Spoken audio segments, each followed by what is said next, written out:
Matalino ka ba? Mahilig mag-aral? O di kaya ay laging nasa silid-aklatan upang mag-research? Panigurado, maiengganyo kang siyasatin ang lihim na nakakubli sa silid na ito sa aklatan ng isang paaralan sa gawi sa Intramuros. Pero hindi naman lahat na nagtutungo sa silid-aklatan ay nag-aaral. May mga nagliligawan, mga natutulog, may iba't ibang transaksyon, at may isang halimaw na nagtatago sa isang kubling silid at nag-aabang ng inosenteng mabibiktima. Noong una hindi ako agad naniwala dahil baka may layunin lang ito si Nico na nagkwento sa akin ng pangyayaring ito. Nasiraan ng kanyang paaralan, ngunit napag-alaman kong hindi naman pala siya ang nag-aaral sa paaralang iyon, kung hindi ang syota niyang si Sheila. Hindi naman mahigpit ang paaralang iyon. Sa katunayan, malimit magpunta roon si Nico upang maki-research. Ayon sa kanya, kulang ang pasilidad ng kanilang paaralan bukod sa marami talagang magagandang babae sa paaralang iyon. Mas marami ang populasyon ng babae kaysa sa lalaki sa paaralang iyon. Pati ang mga kursong tailor-made sa babae at kaunti lamang ang masasabi para sa lalaki. Sa pagkakadescribe ni Nico sa itsura ng aklatan, napakaluwag nito at iba't ibang aklat at mga babasahin ang matatagpuan dito. Iba rin daw ang lokasyon ng silid para sa mga computer. Bagamat nasa loob lang din ito ng aklatan, may takdang oras ang pagre-research at ito ay hanggang alas 7 lamang ng gabi. Nang araw na iyon, inabot silang dalawa ni Sheila sa ganoong oras sa loob ng aklatan. Halos magkatulad ng uniforme ng pinapasukan niyang paaralan at uniforme ng mga lalaki sa paaralang iyon, kaya hindi siya gaano napapansin ng mga security guard. May takdang pagsusulit noon si Nico kinabukasan kaya subsub ulo siya sa pagre-research. Nang mamimili siya ng aklat ay napansin niya ang isang tila bumukas ang nakakubling maliit na lagusan sa gawing kaliwa ng aklatan. Pinakita niya iyon kay Sheila at napagpasyahan niyang buksan ang pinto at pumasok doon. Inakyat nila ang isang makipot na hagdan pataas. Saan kaya ito papunta? Bulong ni Sheila kay Nico. Ewan natin. Ikaw ang taga rito, ikaw dapat nakakaalam. Nang malapit na sila sa isang magkaharap na silid, natiyak nilang nasa ika-4 na palapag na sila. Nagulat silang dalawa at upang hindi mapatili ang nobya, ay tinakpan ni Nico ang bibig nito. Ipinasyan nilang dahan-dahan bumaba.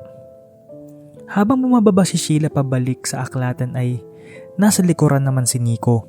Nakita ni Nico na tila may lumabas sa pinto na nakasarado kanina. Sumasayad ang kadena sa sahig at tila lumilikha ito ng ingay.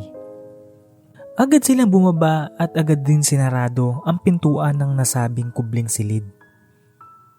Madilim na sa aklatan. Akala siguro ng gwardya ay wala ng tao kaya sinarado na ito. Sino nga naman ang mag-iisip na may tao palang maiiwan sa loob ng aklatan?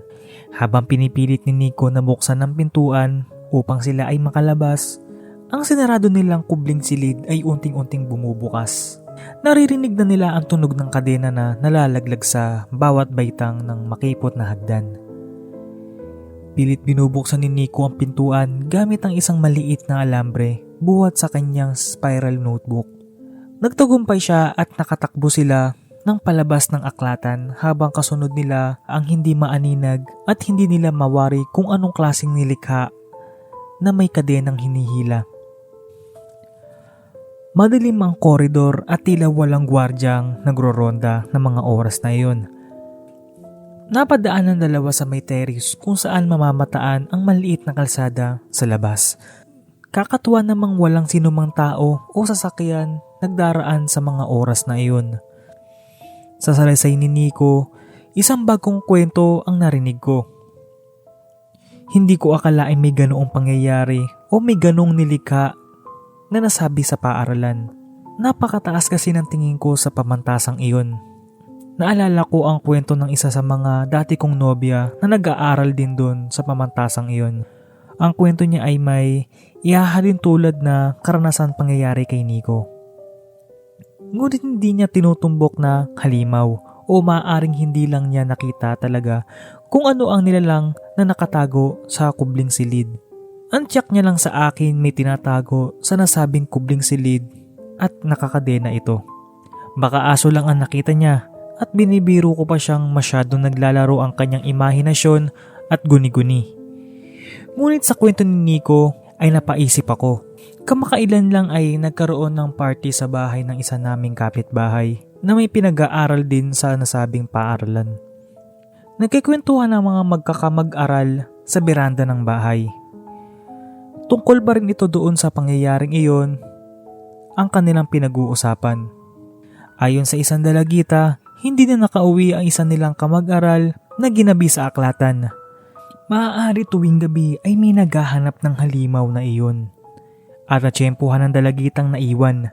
Pagkatapos ng insidente, tila naglubay ang dalawa sa pagkikwento tungkol sa bagay na iyon, lalo sa mga kamag-aral nila sa nasabing paaralan.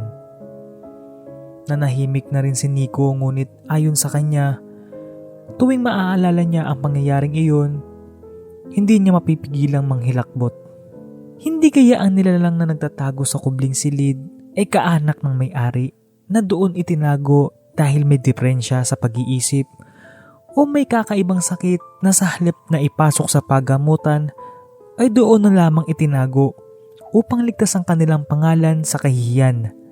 Ito ay ilan lamang sa naglalaro sa aking isip upang bigyan linaw ang kakaibang naranasan ng mga kakilala ko.